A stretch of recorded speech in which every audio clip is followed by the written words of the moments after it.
Hello, glad to see you on the channel. Subscribe, leave a like, and don't forget to write a comment. Enjoy watching. I replayed the voicemail 3 times before I let it sink in, not because I didn't hear her words, but because I wanted to be absolutely sure she meant them exactly the way she said them. Jenny's voice was sugar-coated as always, every insult served up like a warm Christmas cookie. Hey, Erica, I've been talking with Mom and Dad, and, well, we just think maybe it's better if you sit this year out. You know, Christmas. It's just, you don't really measure up to what the family needs right now. She said it like she was doing me a favor. Like I'd been trying so desperately hard to measure up for the last 20-something years, and now they were finally relieving me of the burden. I sat there with my coffee going cold, her voice still ringing in my ears, like the echo after a gunshot. I didn't cry. I didn't even curse. I just stared at the wall for a few minutes, blinking slowly, like something inside me had just quietly unlatched. I should have seen it coming, really. The warning signs had been there for decades. Ever since Jenny and I were kids, there was this invisible measuring stick floating above our heads. Hers always seemed just a few inches higher. She got the lead in the Christmas play in 3rd grade, and I got to pass out cookies in the back.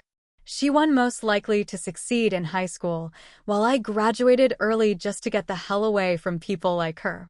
At Thanksgiving last year, when I brought a bottle of aged scotch from a boutique distillery in Portland, Dad asked me why I didn't just grab something normal like Jenny's grocery store Cabernet. When Jenny made box stuffing, it was just like Grandma's. When I made a rosemary garlic roast, too fancy. Too much. My whole life has been a highlight reel of moments like that. At first, I thought maybe I could earn my way in. I got my degree.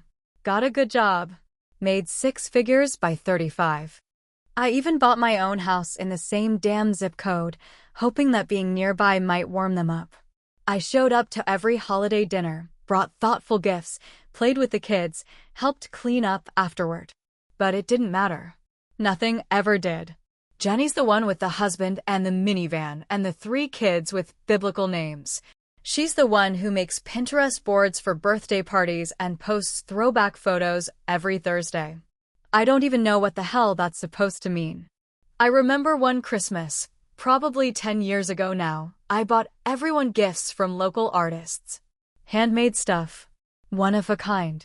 Thoughtful. Jenny showed up with Walmart bags and everybody loved it. She knows what we like, Mom said. Erica's stuff is always different. That's when I started buying my own presents and tagging them from Santa just so I didn't have to feel like a goddamn ghost. That's not a metaphor. I literally wrapped a scarf for myself last year and acted surprised. So no, I wasn't surprised when she said I didn't measure up. I've been hearing that in different languages for most of my life. But what struck me, what really froze my spine, was how she said it so casually. Like telling someone their parking meter expired. Like it was a small, practical fact of life. You don't measure up. Not this year. Sorry.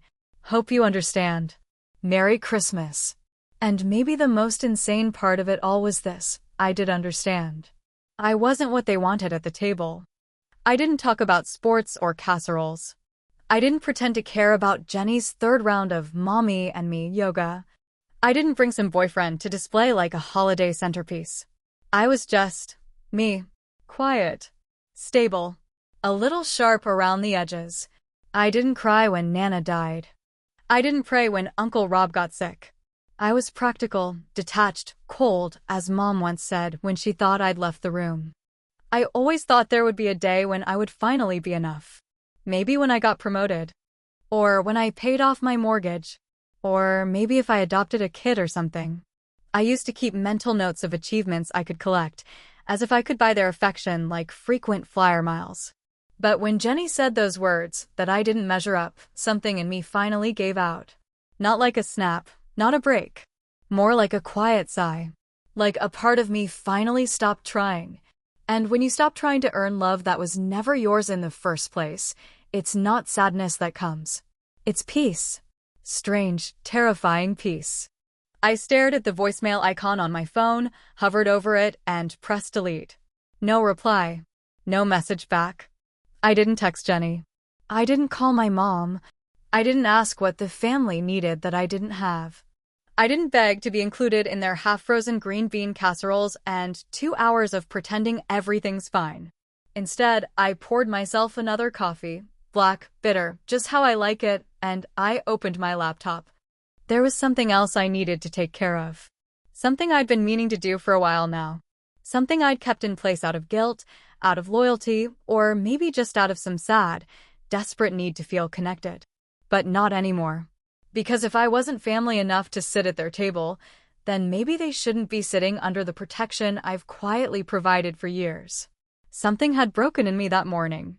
And something else, something cold, calculated, and calm, had just come alive.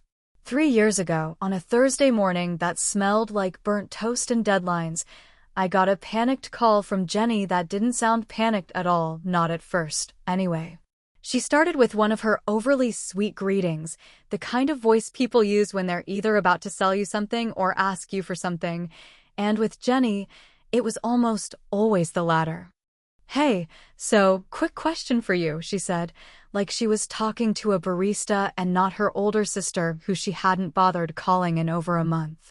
Mark got let go, long story, budget cuts, and our insurance just got pulled. It's a nightmare trying to get Cobra or anything in place quickly, and the kids have appointments coming up. She let the sentence dangle like that, all helpless and vague, waiting for me to swoop in and solve it the way I always did when it came to family crises no one wanted to acknowledge out loud. I remember staring out the window of my apartment, the skyline half hidden behind the gray slush of December, and feeling that old familiar tug in my gut, the one that said, if you don't help, no one will. So I did what I'd always done. I fixed it. I didn't ask for credit. I didn't tell her she owed me. I didn't even ask for the details. I just called HR at my firm, ran it through compliance, and found a loophole in the dependent policy that allowed me to add non-immediate family under emergency circumstance. I put Jenny, her husband Mark, and all 3 of their kids on my health plan. And then? Nothing. Not a thank you card. Not a bottle of wine. Not even a damn text message after it went through. Jenny told Mom that they got things sorted out, and I was left with the quiet weight of another invisible sacrifice laid at their feet. I was covering $1,800 a month in premiums, and for what? So Jenny could keep pretending she was the glue holding everything together while I played silent donor in the background like some faceless bank teller. I kept the coverage going all this time because, honestly, I didn't want the kids to suffer. It wasn't their fault their mom was a narcissist with a hallmark addiction and a superiority complex so thick you could pave a driveway with it. But after that voicemail, the one that sliced into me with all the grace of a butter knife to the ribs, I didn't see a reason to keep pretending I was their safety net. If I wasn't good enough to sit at their table, I sure as hell wasn't going to keep footing their medical bills. The call to HR took less than 5 minutes. I didn't make small talk. I didn't apologize. I just said I need to remove all my dependents, effective immediately. The woman on the other end sounded surprised. Are you sure? That'll leave them uncovered. I didn't blink. I'm sure. And just like that, 3 years of coverage, $1,800 per month, which is like, what, $15,000 a year? Poof. Gone. I know the real number is higher, but I like saying it that way because it sounds just careless enough to make Jenny foam at the mouth. I imagine the moment she'd find out, probably standing in line at some urgent care clinic with one of her kids coughing beside her, flipping through her wallet, face going pale as they tell her, this insurance card doesn't work anymore. I waited 3 days before the text started. First it was a single message. Hey, are you free to chat? Need to ask you something. Then, 2 hours later, we're having trouble with the insurance. Did you change something? I didn't respond. Then came the call. I didn't answer. Then another. Then another. By the 4th voicemail, her voice wasn't so sweet anymore. She tried to sound calm in that way people do when they're anything but. I just think maybe something went wrong on your end. Could you check? I know we're not super close or whatever, but the kids have doctor's appointments this week and, She trailed off into silence, then hung up. The next one? Angrier. This isn't funny, Erica. If this is some kind of punishment because you're mad about Christmas or whatever, then that's just. I mean, it's really childish. Childish. That word hit me like a spark in a dry field. Childish, from the woman who couldn't be bothered to send me a card for my birthday but posts pictures of her golden retriever with a party hat on every damn year. Childish, from the woman who once faked a migraine to get out of visiting me in the hospital when I had surgery. The voicemails kept coming, each one worse than the last. Somewhere between desperation and panic, she started threatening legal action. Laughable, really, since she was never even listed by name on the policy. It was always under my employee code, with dependent IDs. My paperwork. My name. My decision. By the end of the week, I had 10 missed calls, 3 voicemails I hadn't even listened to, and a Facebook message that said, in all caps, "You're putting my family at risk." I didn't reply. I just stared at the message for a while, thinking about how many times I'd been the one at risk, the one excluded, the one forgotten and ignored, and how nobody ever paused to consider what that did to a person over time. What it did to me. Let Jenny scream into the void for a while. Let her feel what it's like to be invisible, helpless, scrambling for answers while the people who could help decide not to pick up. Because this time, I wasn't coming to the rescue. And I wasn't sorry about it. Not even a little. By the time the 10th voicemail came through, I had started playing a little game where I tried to guess the tone of Jenny's voice before I hit play. Was it furious again, or did she swing back into manipulative sweetness? Maybe with a touch of performative sadness for flavor? The message opened with a sigh so deep it could have come from the depths of a Lifetime movie. I don't understand how you could do this, Erica. It's not about me, it's about the kids. They didn't do anything to you. You're punishing innocent people, and I honestly don't recognize you anymore. That one I deleted without listening to the rest. The one after that opened with her saying something about how Mark had to call in a favor from some old coworker to get an appointment for their youngest, Liam, who apparently was wheezing and probably needed an inhaler. She ended the voicemail by saying, "We can't afford to just walk into urgent care uninsured, you know. It's right before Christmas. Do you want to ruin the entire holiday for your nephews?" As if she hadn't already lit the match and tossed it at the tree. Then came the call from Mom. Now, my mother does this thing where she pretends she's just checking in when really she's about to drop a passive-aggressive bomb. Her voice is high and shaky, like she's barely holding herself together, as if the family Christmas depends entirely on whether I cave and apologize. "Erica, honey, I just wanted to say that I think you're going a little too far. This whole thing with the insurance. Jenny said you canceled it out of spite? Right before the holidays? That's not like you. She didn't ask why I did it. She didn't ask what happened. She just took Jenny's version as gospel and immediately put me in the role of the unreasonable one. The difficult daughter. The bitter spinster sister who always found a way to make things complicated when people were just trying to be happy. You're going to ruin Christmas for everyone, she said. Just like that. No hesitation. As if I was the Grinch with a vengeance, and not the woman who had been uninvited to the celebration in the first place. I let her finish her little speech, every word digging into me like a hangnail you don't realize is bleeding until you see the stain on your shirt. Then I took a breath and finally, for the first time in a long time, I said exactly what I meant. You all uninvited me, Mom. Jenny said I don't measure up, remember? I'm just helping you enjoy a holiday without the burden of my mediocrity. There was silence on the other end. I imagined her blinking, lips parting, struggling to form the next sentence because what do you say when someone finally repeats your cruelty back to you word for word? I didn't wait for a response.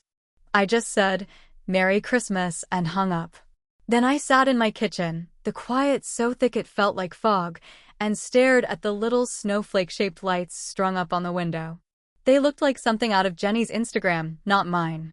I'd bought them during some stupid moment of optimism in early November, back when I thought maybe this year would be different. Maybe this year I wouldn't feel like a stranger at my own family's table. Guilt is a funny thing. It doesn't show up all at once like a punch in the gut. It creeps in around the edges, like condensation on cold glass, blurring the sharp lines you thought you'd carved with confidence. I thought about Liam, all of 7 years old, probably coughing through the night while Jenny told him some warped version of the truth.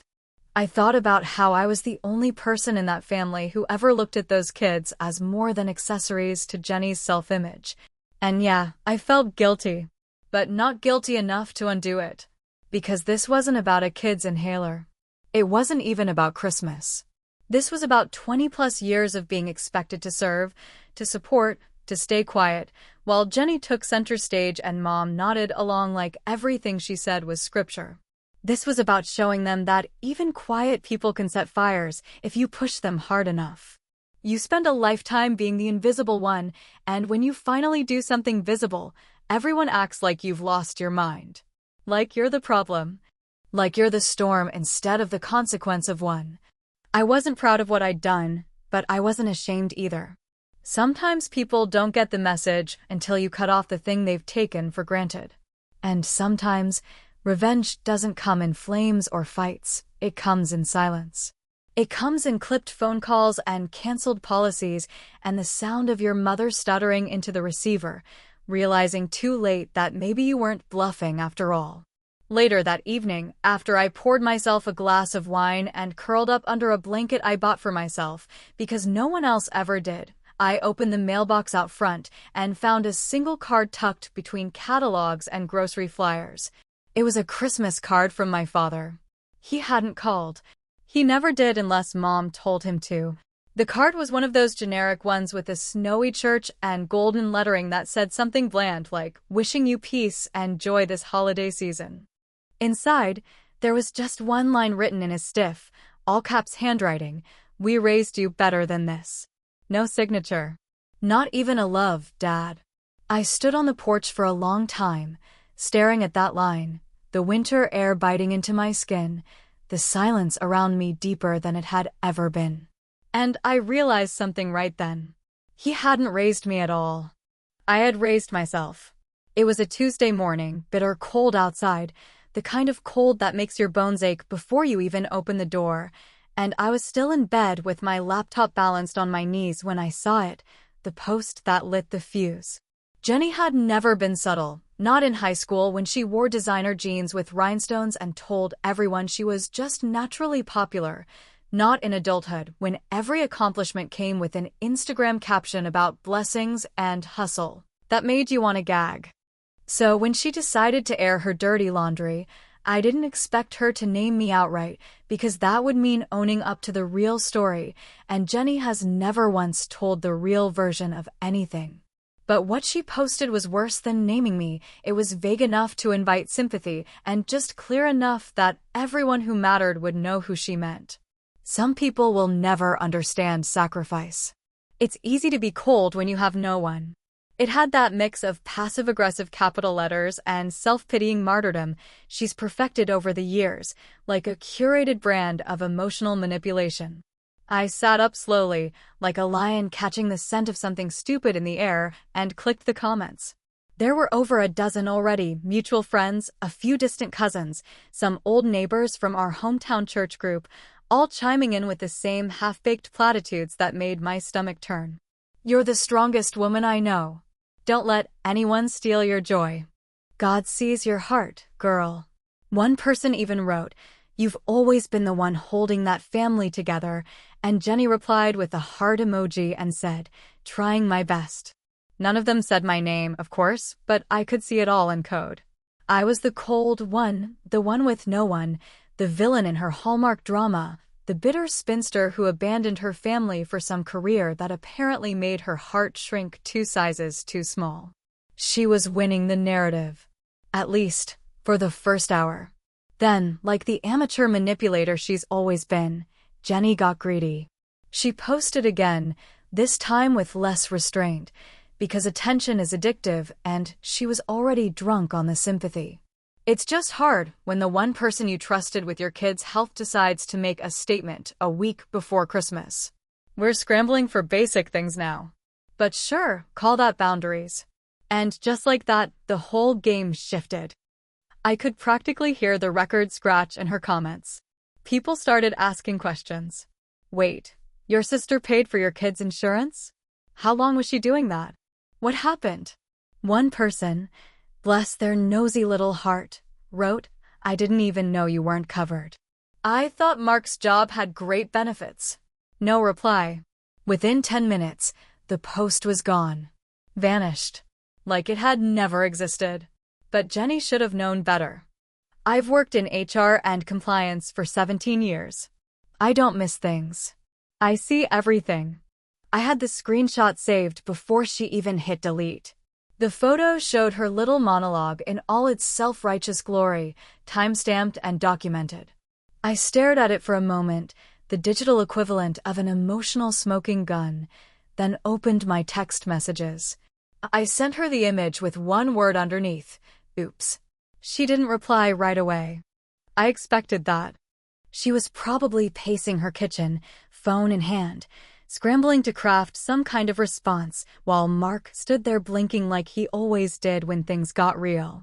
But about 20 minutes later, another text came through, and this one was different.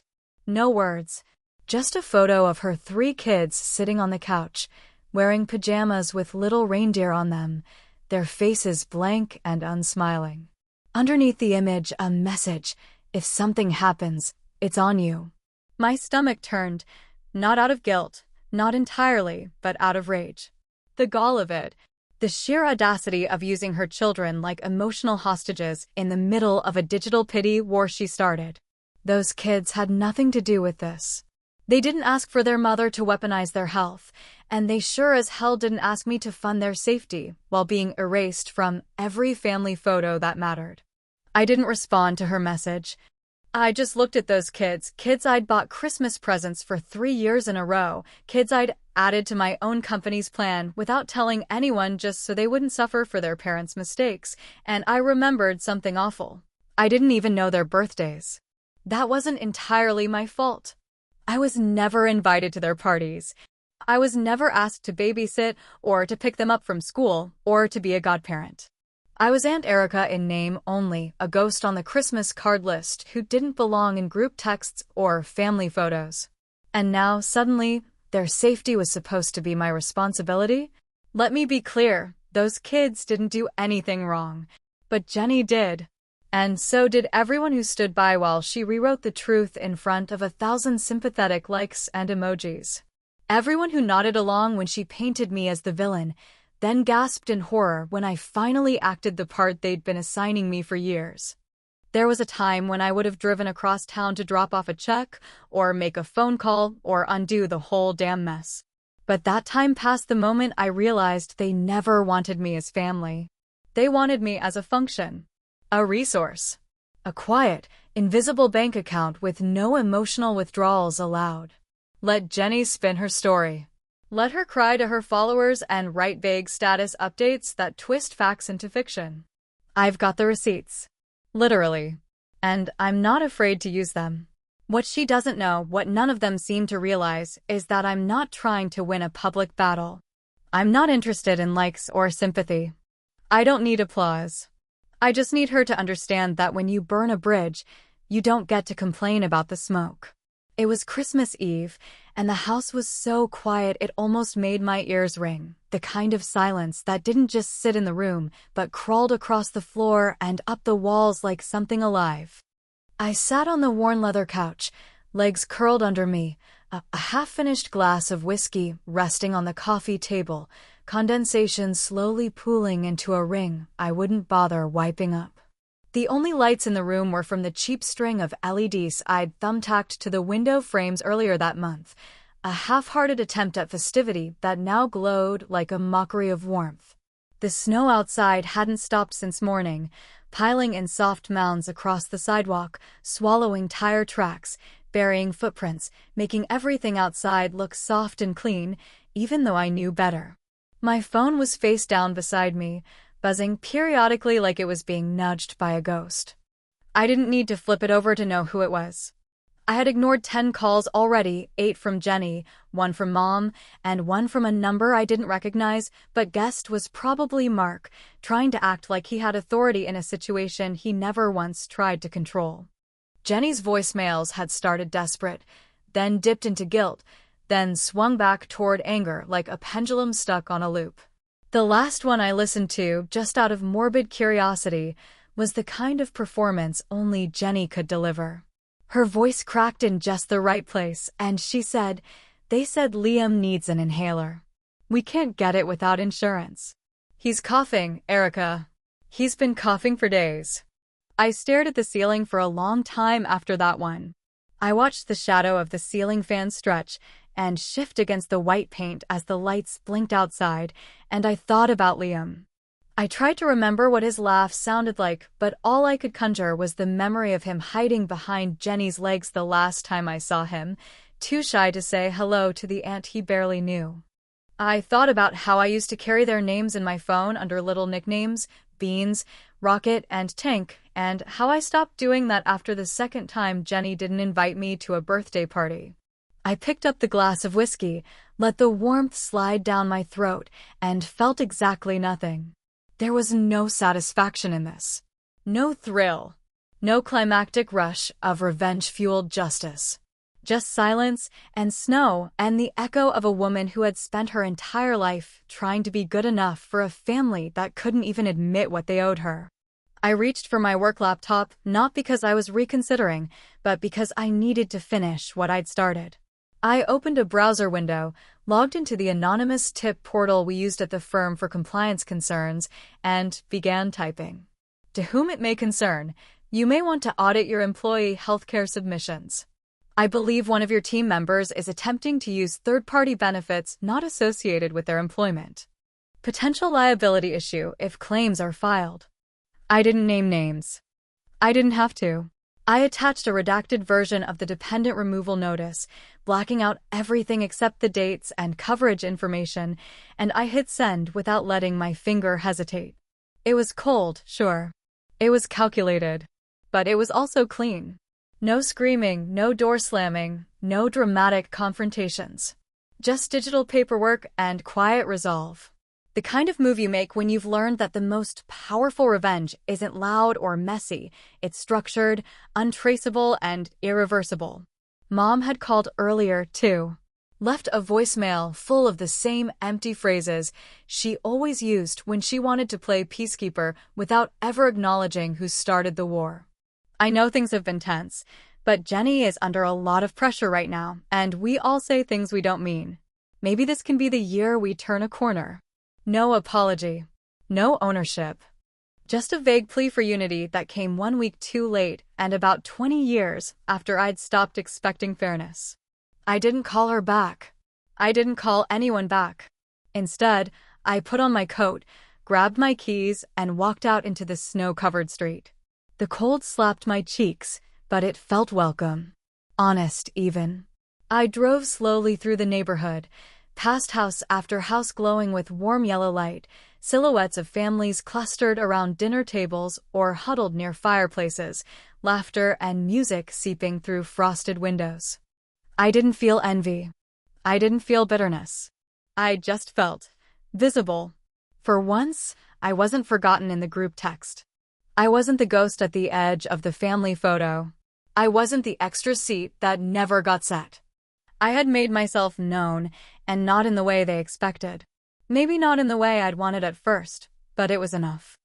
I stopped in front of a house where 2 little kids were building a snowman with their dad, their laughter loud and careless, and I realized something so sharp it made my breath catch. I would never be the person who sat at Jenny's table again. And maybe that was the best gift I'd ever given myself. I pulled the car back into my driveway, let the engine idle for a while, and thought about the years I spent trying to prove my worth with gifts, coverage, presence, silence. I thought about every time I bit my tongue, every time I sent a birthday card and got a group text reply, every Christmas I brought something homemade and left with nothing but a full trash bag and a bruised heart. And I smiled. Not because I was happy, but because, for the first time in my entire adult life, I wasn't invisible. Maybe I didn't measure up to their standards, but I sure as hell reminded them that I existed.